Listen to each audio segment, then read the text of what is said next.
রনে math জোনে স্বাগতম। আজকে আমরা দেখব প্রাথমিক সহকারী শিক্ষক নিয়োগ পরীক্ষার দ্বিতীয় ধাপ 2023 সালে যেটা অনুষ্ঠিত হয়েছে সেটার জন্য।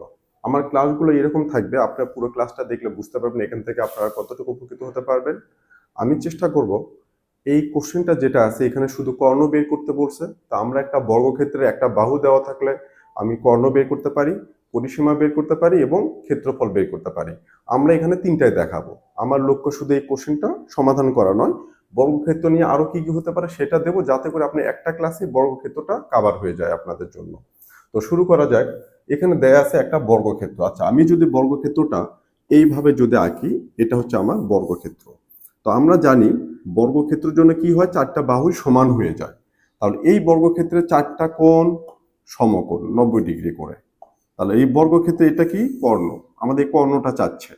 আর প্রত্যেকটা বাহু কি হবে সমান। তখন আমরা যে এইভাবে দিয়ে রাখি যে চারটা বাহুই সমান, বর্গক্ষেত্রের জন্য চারটা বাহুই সমান হয়।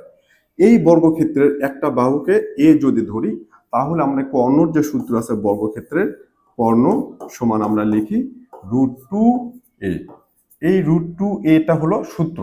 √2 তো থাকবে, আর এ হচ্ছে কি এই বাহুর দৈর্ঘ্য। তাহলে আমরা ইকুয়াল কি লিখতে পারি, √2 লিখলাম গুণন এর ভ্যালুটা আবার কত দেয়া আছে, 4 দেয়া আছে।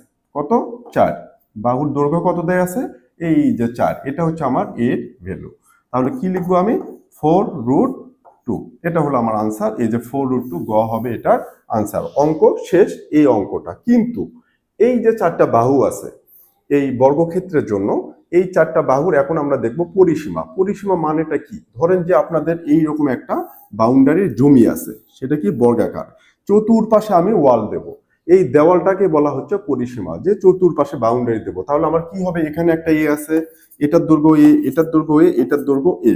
তাহলে এই পরিসীমাটা কি হবে, এই দৈর্ঘ্য যোগ এই দৈর্ঘ্য যোগ এই দৈর্ঘ্য যোগ এই দৈর্ঘ্য, তো সবগুলো মিলে কি করব, যোগ করব।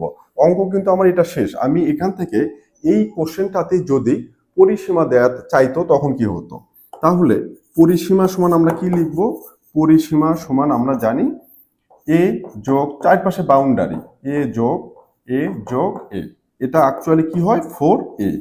তো এই ফর্মুলাটা আমরা জানি, কিন্তু একটু বুঝা বুঝা করলে সহজ হবে। তাহলে কি হবে, এটার পরিসীমা 4 গুণন এই যে এ মানে কি একটা বাহু, কত আসলো 4 সমান কত 16। তাহলে এই 16 মিটারটা হলো আমার এটার পরিসীমা। এখন আমাকে যদি বলে এই বর্গক্ষেত্রের এই কোশ্চেনটার জন্য যদি বলে ক্ষেত্রফল বের করার জন্য, তাহলে ক্ষেত্রফলের সূত্র কি, বর্গক্ষেত্রের ক্ষেত্রফল সমান আমরা লিখতে পারি a স্কয়ার। তো ক্ষেত্রফল এই বর্গক্ষেত্রের জন্যই ক্ষেত্রফল সমান আমরা লিখতে পারি কি, এক বাহু স্কয়ার, কারণ এখানে সবগুলো বাহু সমান।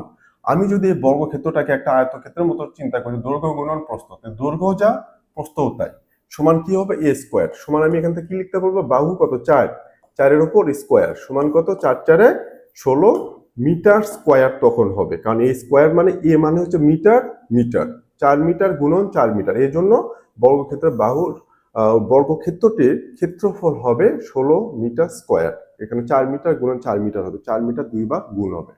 তো এই যে 16 মিটার, তাহলে আমরা এখান থেকে একটা বর্গক্ষেত্রের বাহু দেয়া ছিল, আমি কর্ণ বের করলাম এবং কর্ণর সাথে এটার অঙ্ক শেষ হয়ে গেল। তারপরও আমি এই বাহু দ্বারাই আপনাদেরকে দেখিয়ে দিলাম যে এটার পরিসীমা চাইলে কি হতো, একইভাবে এটার ক্ষেত্রফল চাইলে কি হতো। এতে করে হবে কি, আপনার যখন কোশ্চেনটা থাকবে তখন কিন্তু এই কোশ্চেনটার জন্য যদি আমার ক্ষেত্রফল চাই সেটাও সমস্যা হবে না, আমার পরিসীমা চাইলে সেটাও সমস্যা হবে না। তাহলে একটা বর্গক্ষেত্রের জন্য পরীক্ষায় সবসময় আপনাদের জন্য কর্ণ চাইতে পারে, পরিসীমা চাইতে পারে, ক্ষেত্রফল চাইতে পারে, অথবা পরিসীমা দেয়া থাকলে দৈর্ঘ্য বের করতে বলতে পারে, ক্ষেত্রফল দেয়া থাকলে দৈর্ঘ্য বের করতে পারে। সেটা আমরা বের করতে পারবো, এটা আমরা দেখিয়ে দিলাম। আশা করি বোঝাতে পেরেছি। ধন্যবাদ সবাইকে।